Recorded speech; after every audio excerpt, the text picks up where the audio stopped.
Hello, and welcome to a evening edition of well, it is the show where I drive from one place to another and try to get to the point. Today my kid was sick, so I did not need to take a long commute, and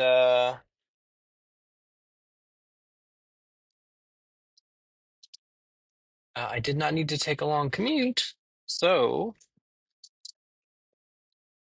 I did not have time to do an episode. But guess what? It is Boston, which means that traffic is awful, even on a Friday. So you got me here in the evening edition on my way home, which is normally a short trip.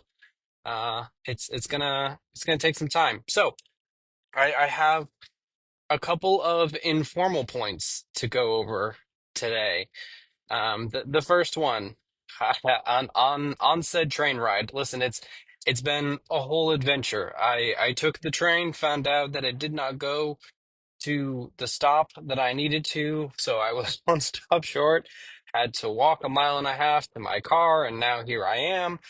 So it's been a Friday afternoon. But while I was doing that, sitting on that train, I ended up just publishing a new article, a new blog post on the site, and it's basically, it's a little bit of Friday fun about the most recent announcement about Alex Garland and A24. Alex Garland, director of Annihilation and Civil War, most recently, a movie title that I can only think of as Marvel's Civil War, and it is very much not that movie.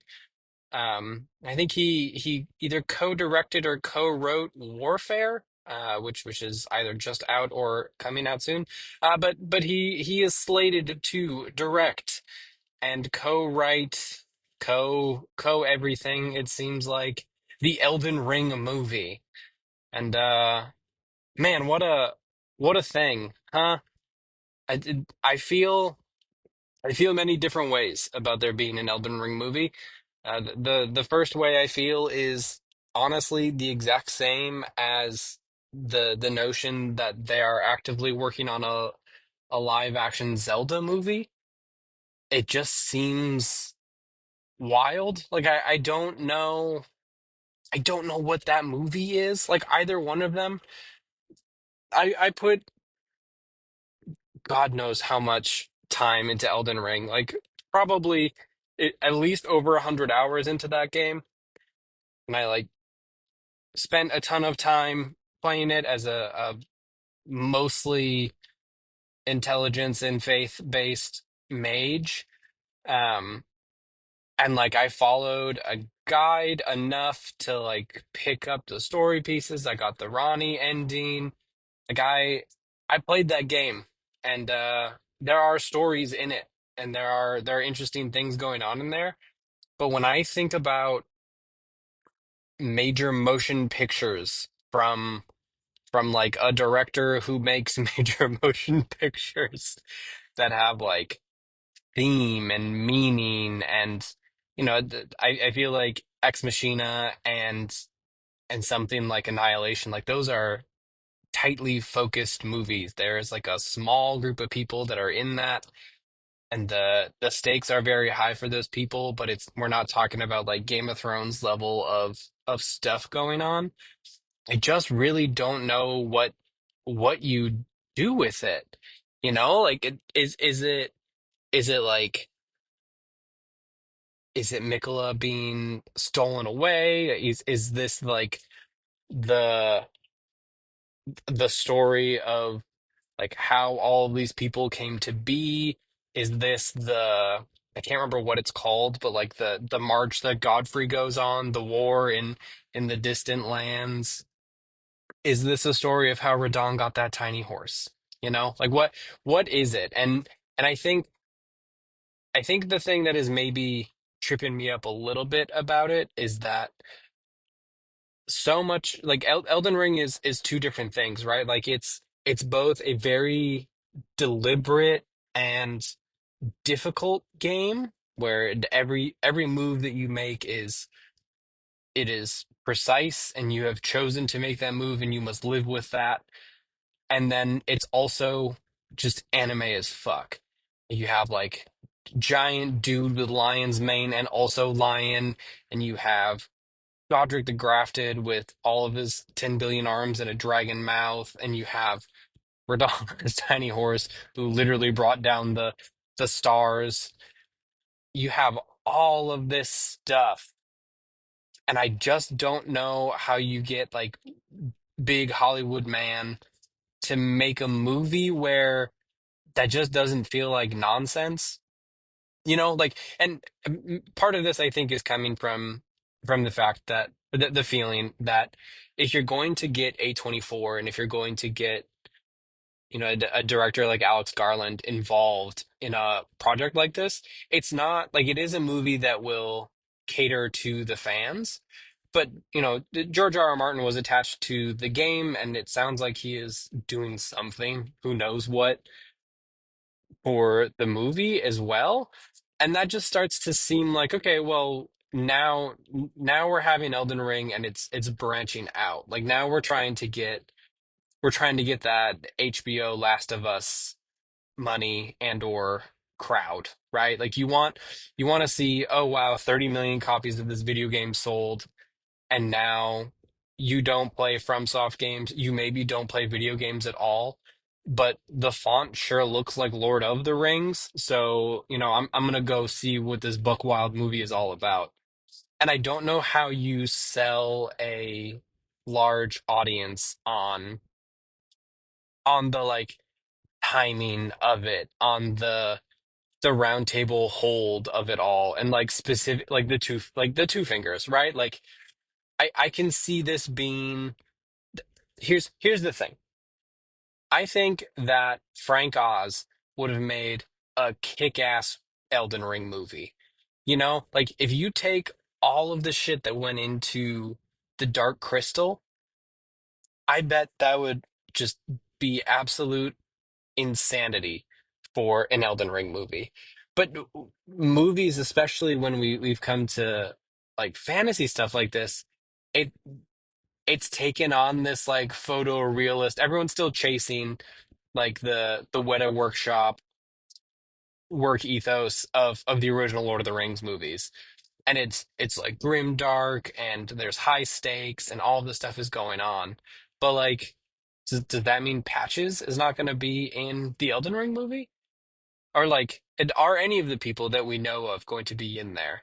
Or or perhaps worse, are all of the people we know going to be in there?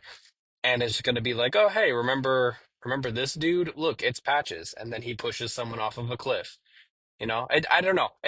I'm not against this movie. I think is maybe the surprise there. Like I am somewhat excited for the notion of an Elden Ring movie, but I just honestly could not tell you what the hell that means.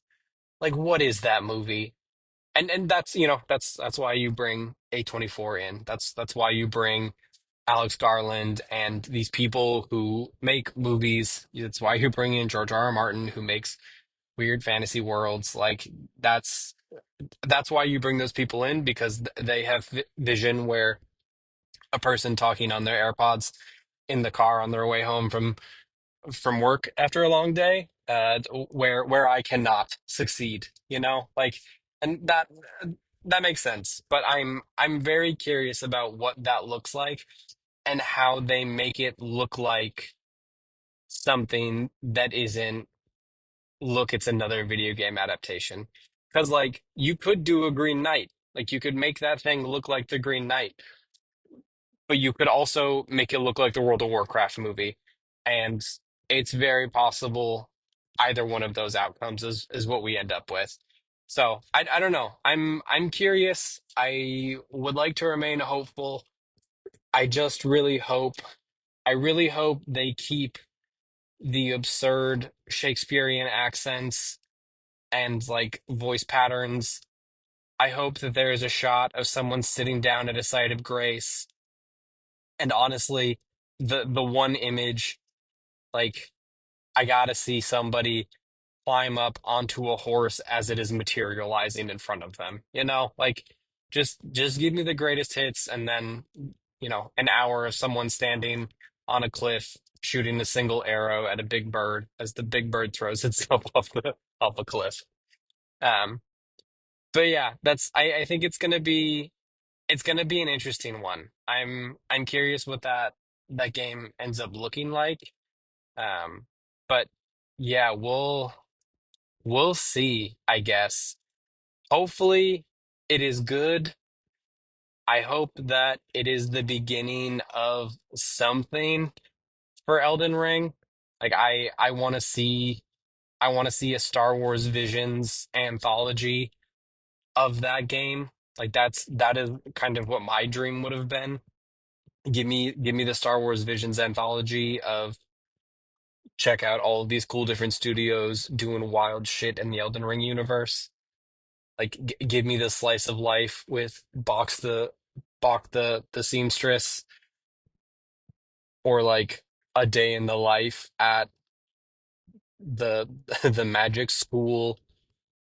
Like, show me all of that stuff. So I'm curious what angle they'll go with, because you have a weird fan base to please, and then also a weird not fan base who doesn't know anything about this.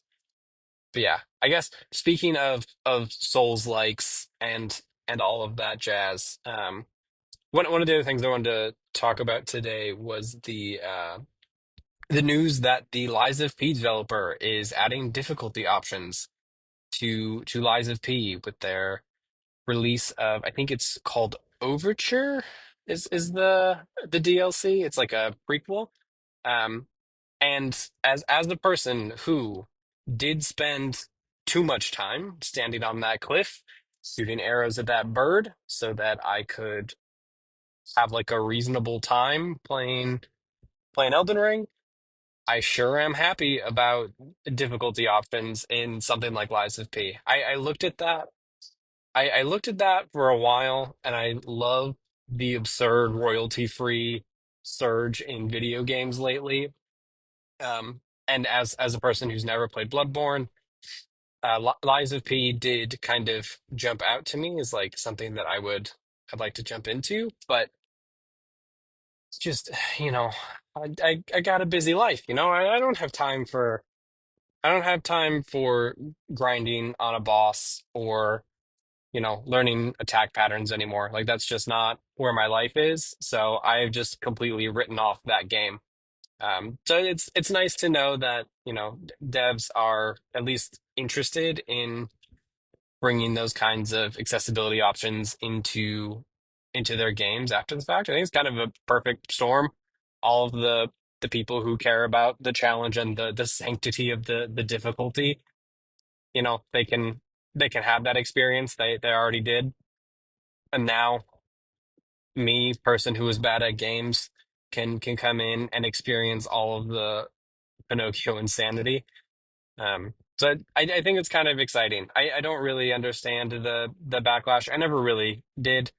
It feels shitty and gatekeepy to say that, you know, it's one thing if From doesn't want to put in difficulty options to Bloodborne, or Bloodborne specifically, because there's not like a legal way to get that elsewhere.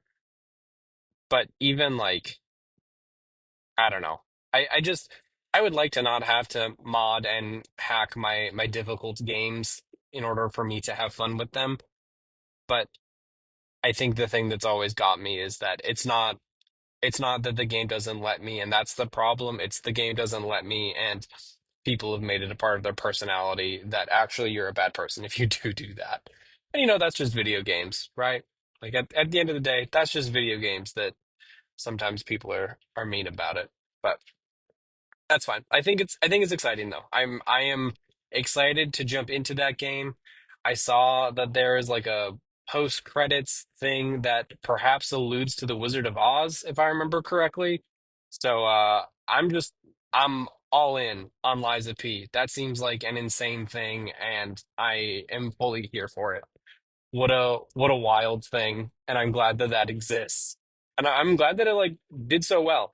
You know that they're putting out additional DLC for that game, and I really thought when it was announced that that was going to be one of those things that just went away because people didn't like it, and they thought it was kind of just like fully aping Bloodborne shit, but.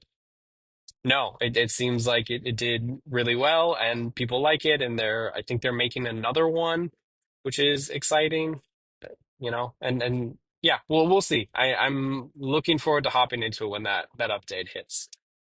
And then the last little point, now that I'm getting a little bit closer to home. We're almost there, but I got a little bit of time. So um my last point is I like demos. I feel like I feel like for a while there was this moment, and this is a little bit of recency bias for me. I'm typically a console player, and then I picked up a PC last May, I think. So it's been about a year.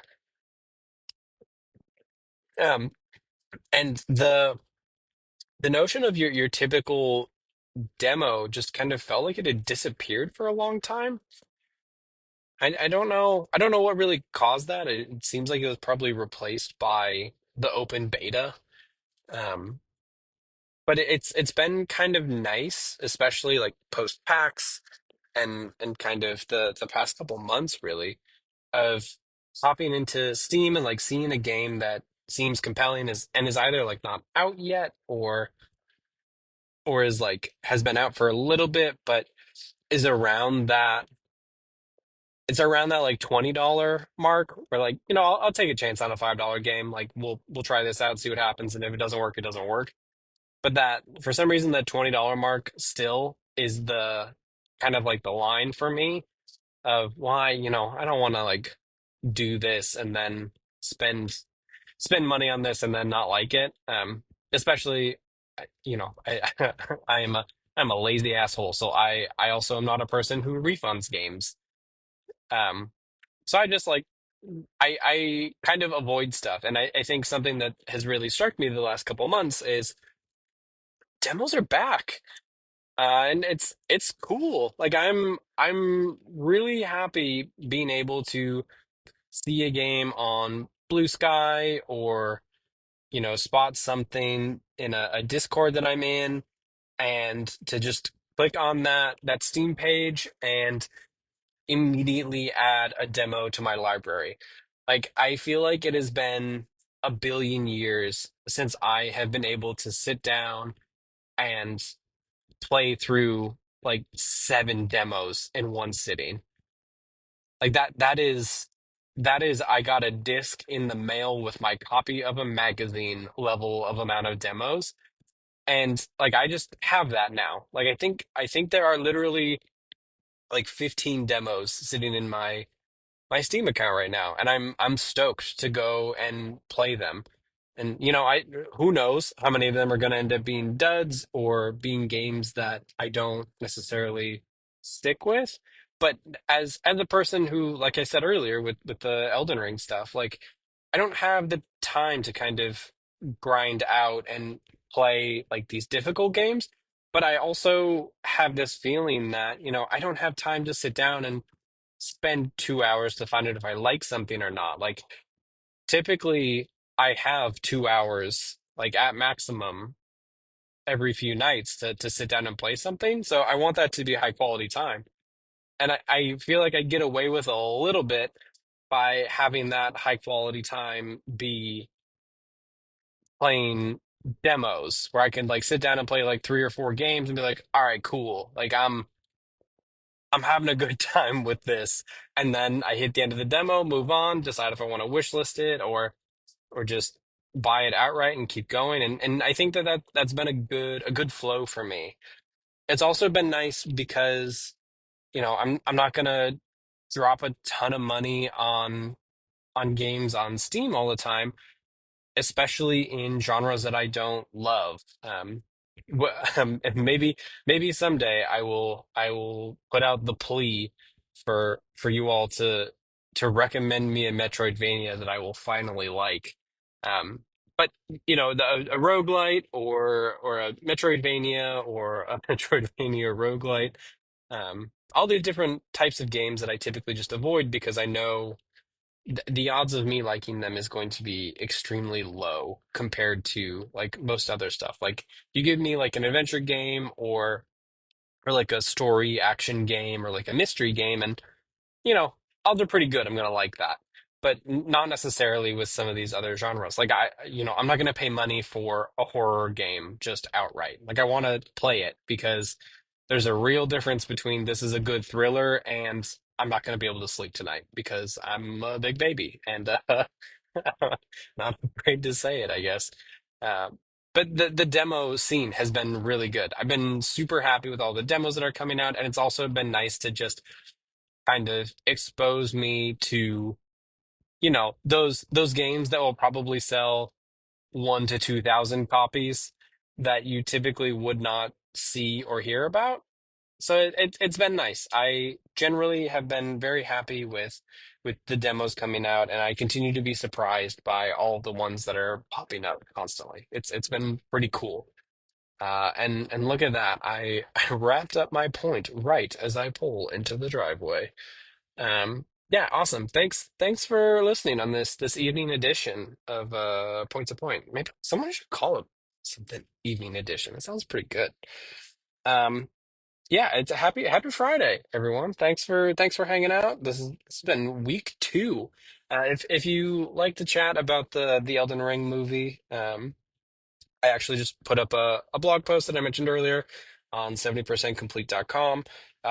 It actually doesn't say much about that, and instead I pitch a series of other A24 movie directors on video games that I think might be better adaptations. It's a fun thing. Go check it out if you would like. Otherwise, yeah, thanks for hanging out. This has been a fun drive, and I appreciate you hanging out. Cool. We'll talk on Monday. See you later. Bye.